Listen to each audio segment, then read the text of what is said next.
মোবাইলে যে কথা বলতেছেন তারপরে খাচ্ছেন, আপনার কোনটা কিন্তু মিস হচ্ছে না, আপনি ধরতে খাইতে মানে একদম স্বাভাবিক সুস্থ। আরেকটু বলি আপনাকে, হ্যাঁ, আমি ফয়জুন্নেসে ক্লাস করি 1-1.5 বছর পরে যাইয়া সে বলছে যে উনি দেখেন আমি আজকে জানলাম।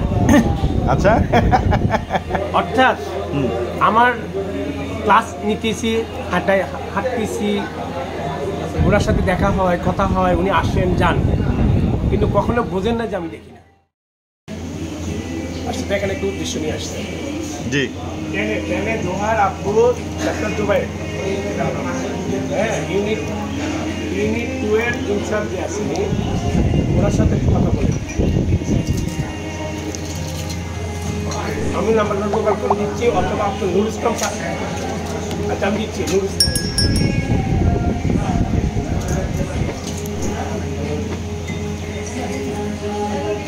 আচ্ছা আমি দেখতেছি,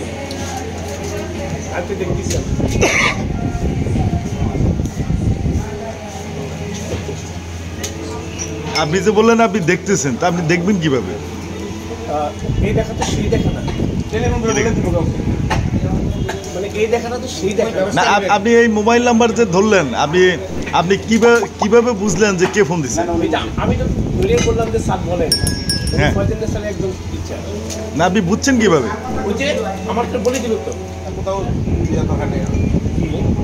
না কিছু না, না না আপনার সম্পর্কে জানার আগ্রহটা আমার বাড়ি গেছে, মানে গান সম্বন্ধে জানবেন আমি আরো বলবো, এবং কেউ জানতে চাইলে আমি খুব খুশি হই।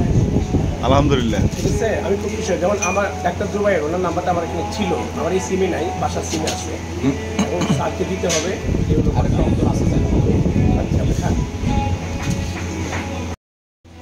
তাহলে যেটা বলতে চাইছিলেন মানে কি, ঢাকা ইউনিভার্সিটির?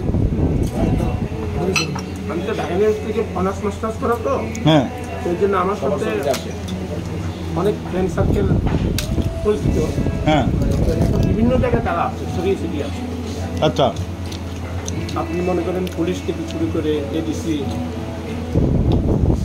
সচিবালয়, বিভিন্ন জায়গায় আমার ফ্রেন্ড আছে। বুঝছি।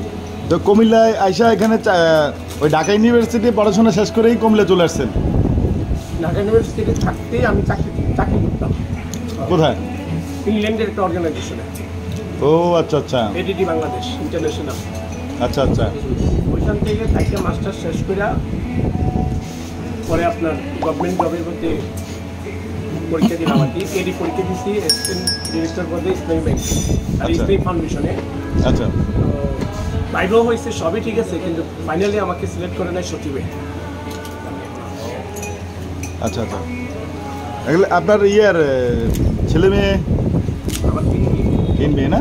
ওরা কত বড় হয়েছে? বড়জন 9-এ পড়ে, প্রজন্মেছে, পরের জন 7-এ পড়ে, আচ্ছা, একদম ছোট। আচ্ছা, আলহামদুলিল্লাহ। এখন আর বাসা কি কুমিল্লা শহরেই? হ্যাঁ, একেবারে প্রাণকেন্দ্রেই, ঠাকুরপাড়া আমার নিজের বাড়ি। ও আচ্ছা আচ্ছা আচ্ছা, পরবর্তীতে কোন দিকে? পরবর্তীতে 100 গজ পূর্ব দিকে। আরে আমাদের ইনসাফের এমডিতে বিল্ডিং থাকে, এই বিল্ডিং তো দিলার ভাইকে চেনেন? সৈয়দ মুদাহারি দিলার ভাই থাকে মসজিদের পাশের দিকে, না নিজস্ব ঠিকানা বিল্ডিং। হ্যাঁ, ঠিকানা বিল্ডিং এ থাকে। আর আমারটা হলো আব্দুল্লাহ প্লেস। আচ্ছা, আপনার ব্যাপারে কিন্তু আমার জানা হলো না, কিন্তু আমার সাথে পরিচয় হইলাম। আমার সাথে পরিচয় হইলে সম্পর্ক অনেকদিন টিকে। অনেকদিন টিকে, আলহামদুলিল্লাহ আলহামদুলিল্লাহ। আমি যখন ভিক্টোরিয়া কলেজে পড়ি, ভিক্টোরিয়া কলেজে আমাদের 7 জনের একটা গ্রুপ ছিল। কত সালে পড়ছেন? আমি 2000 আমি 98 এসেছি। তো আমাদের একটা গ্রুপ ছিল 7 জনের।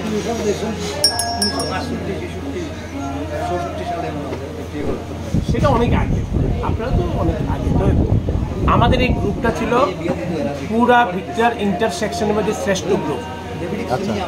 ছেলে ছিলাম 4 জন, মেয়ে ছিলাম 3 জন। এই হলো 7 জন। ওয়ালের মধ্যে লিখে রাখছে ওরা 7 জন। স্যারেরা যখন ক্লাসে যাই বলতো, তখন বলতো এই তোমাদের সকালেও আইয়া দিই কলেজে আড্ডা মারো, বিকালেও দিই তোমার কলেজে আড্ডা মারো, জামতলায় দিই, আমতলায় দিই, ঘটনায় কি, মানে এতটা পরিচিত ছিলাম। আচ্ছা, তো এই জন্য বলি যে আমার সাথে এখনো পরিচয় আছে। ওই সেই 7 জনের মধ্যে একজন হলো ঢাকা কমার্স, ফিস আর কমার্স কলেজের প্রিন্সিপাল।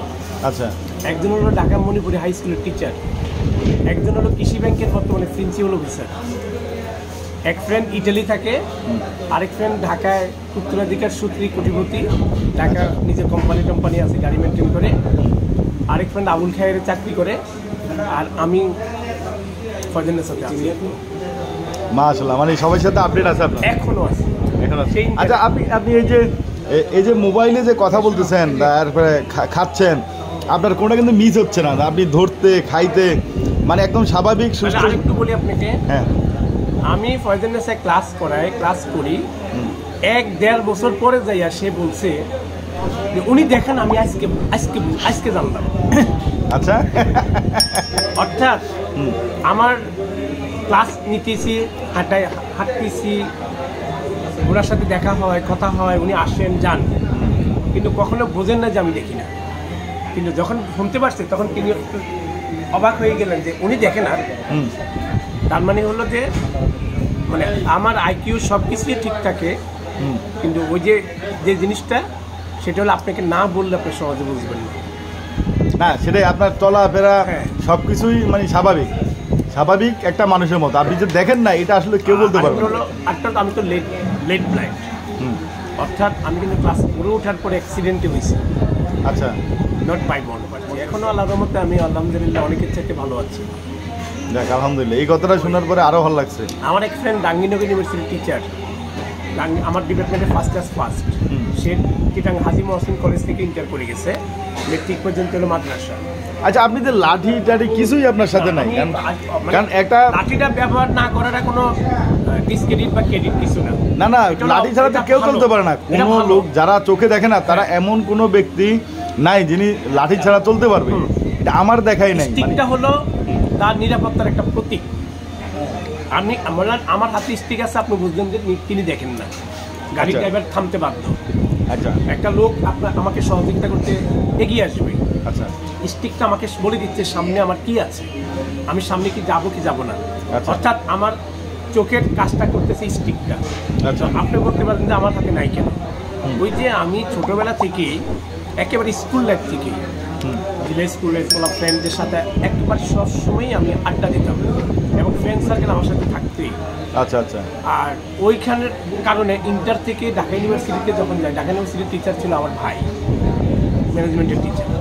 আচ্ছা, আমি ওই একেবারে ফার্স্ট ইয়ার থেকে সিঙ্গেল রুম বুক করতাম, যেখানে মনে করেন থার্ড ইয়ার ফোর্থ ইয়ারে রুম পাইতো না, আমি সিঙ্গেল রুম বুক করতাম। তো আমার রুমে আমি 3-4 জন করে রাখতাম, যারা সিট নেয় কষ্টে আছে।